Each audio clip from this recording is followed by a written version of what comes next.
भूमनपुर नामक एक गांव में राजू नामक एक धोबी और उसकी बेटी रेखा रहते थे। हर रोज वो दोनों गांव के लोगों के कपड़े को धोने नदी के किनारे जाते थे।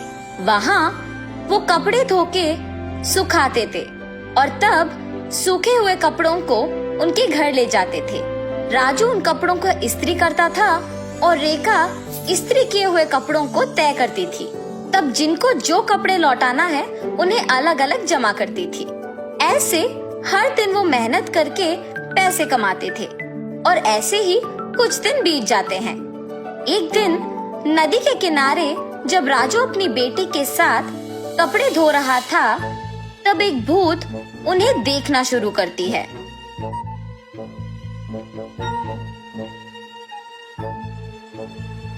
न जाने मैं कब ऐसे कपड़े पहनूंगी। ऐसे उन कपड़ों के पास जाकर उन्हें पकड़ने की कोशिश करती है, लेकिन उन्हें पकड़ नहीं पाती है। तब क्या मैं इस कारण इन कपड़ों को पकड़ नहीं पा रही हूँ कि मैं एक भूत हूँ? ऐसे सोचकर राजू की बेटी रेखा की ओर देखती है। बिना कुछ सोचे समझे उसके अंदर घुस जाती है। घुसने के तुरंत बाद लाल लहंगा और जैकेट मौजूद जगह को भाग के जाती है और हाथों में कपड़ों को पकड़ के बहुत खुश हो जाती है। बेटी को ऐसे अजीब तरह से पेश आते देख राजू कहता है, हाँ क्या हुआ तुम्हें रेखा? वहाँ खड़ी हो, बहुत सारा काम है, चलो। लेकिन रेखा में भूत घुसने के कारण वो कुछ नहीं कहती है। तब राजू उसके पास जाता है। रेखा गुस्से से अपने पिता की ओर बड़ी आंखों से और लंबी नाखून के साथ देखती है। उसे ऐसे देख उसके पिता डर जाते हैं। पापा, मुझे ये अच्छा लगा है और मैं यही पहनूंगी, ऐसे कह के वहाँ से चली जाती है। रेखा को ऐसे देख उसके पिता डर डर के घर धीरे से सारे कपड़े लेके पहुँचते हैं। तब तक रेखा वहाँ उसको जो कपड़े पसंद आए वो सारे पहन के तैयार होती है। अपने आप को वो सुंदर कपड़े पहने हुए आईने में देख बहुत खुश हो जाती है। हम सबको वो दिखने में रेखा थी, मगर उसको उसकी असली रूप एक भूत के ही रूप में दिखती थी। और ऐसे ही हर रोज आए हुए कपड़ों में अपने पसंदीदा कपड़े चुनकर उन्हें पहन के तैयार होके अपने आप को आईने में देख खुश होती थी। दिन प्रतिदिन उसका तैयार होने की चाहत बढ़ती जाती है।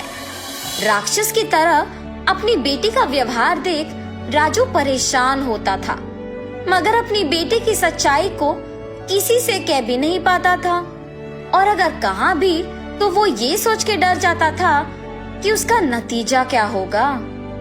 एक दिन जब गांव के जमींदार राजू को धोने के लिए कपड़े लेने के लिए बुलाते हैं, तो राजू वहां जाता है। कपड़े लेके जब राजू वापस घर पहुंचता है तो सारे कपड़े बाहर निकालता है।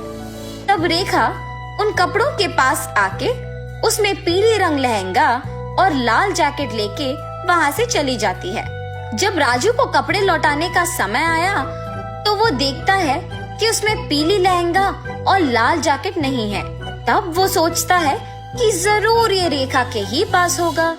रेखा के कमरे में जाके देखने पर वो उन्हीं कपड़ों में तैयार होके आईने के सामने खड़े होके अपने आप को देखते ही रहती है। आईने में भूत का डरावना चेहरा देख राजू डर के मारे चिल्लाता है, हाँ?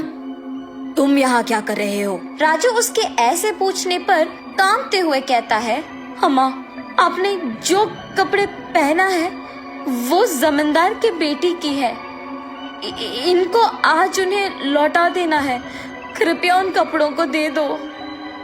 हाँ? क्या? कपड़े? बिल्कुल नहीं दूंगी, जाओ यहाँ से। ऐसे कपड़े उनके पास बहुत होंगी, अगर आप अभी इन कपड़ों को वापस कर देंगे तो और भी कपड़े लेके आऊंगा। अब अगर मैं इन कपड़ों को नहीं लौटाऊंगा तो मेरा व्यापार नहीं चलेगा। मैं हाथ जोड़ के विनती करता हूँ, वापस कर दो, तुम मेरी बेटी नहीं हो। हा हा हा, सही पहचाना।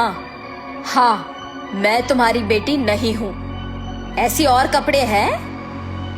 हाँ, बहुत सारे।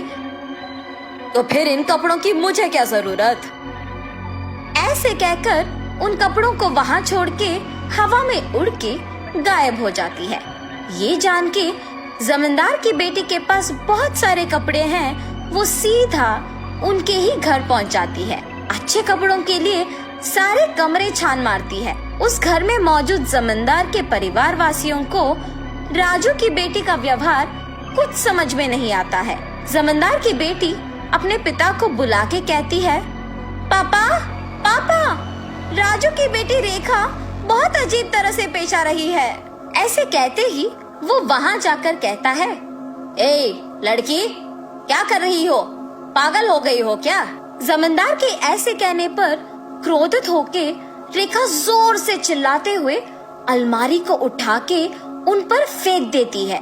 सभी डर जाते हैं और जो कुछ भी वो मांगती है उसके सामने रख देते हैं। रंग बिरंगी कपड़े, जेवर, चूड़ियाँ, सब। हाँ, आओ आओ, मुझे तैयार करते हुए मेरी सेवा करो, आओ। सभी डर के मारे उसके आदेश का पालन करते हैं। उसे तैयार करके उसके सामने ही एक बड़ा आईना भी रखते हैं और सभी उसके पास नीचे बैठ जाते हैं। तभी उसके पिता राजू कपड़ों के साथ जमींदार के घर पहुंचता है। राजू को देख जमींदार गुस्सा होके उस पे चिल्लाने लगता है। वो देख रेखा उसकी शक्तियों का उपयोग करके जमींदार को नीचे गिराती है। क्रोध में पागल होकर सारा सामान जोर जोर से नीचे गिराती रहती है। वहाँ मौजूद सभी को एकदम डरा देती है। एक स्वामी जी ये सब नहीं देख पाते हैं और जमींदार के घर पहुँच जाते हैं। सीधा रेखा के पास जाकर उस पे गंगा जल डालते हैं। कुछ मंत्रों का प्रयोग करके रेखा से उस भूत को बाहर लाके उसे एक बोतल में बंद कर देते हैं। भगवान के रूप में आकर आपने मेरी बेटी को बचाया। उस स्वामी जी का धन्यवाद करके जमींदार से भी माफी मांगकर वहाँ से चले जाता है।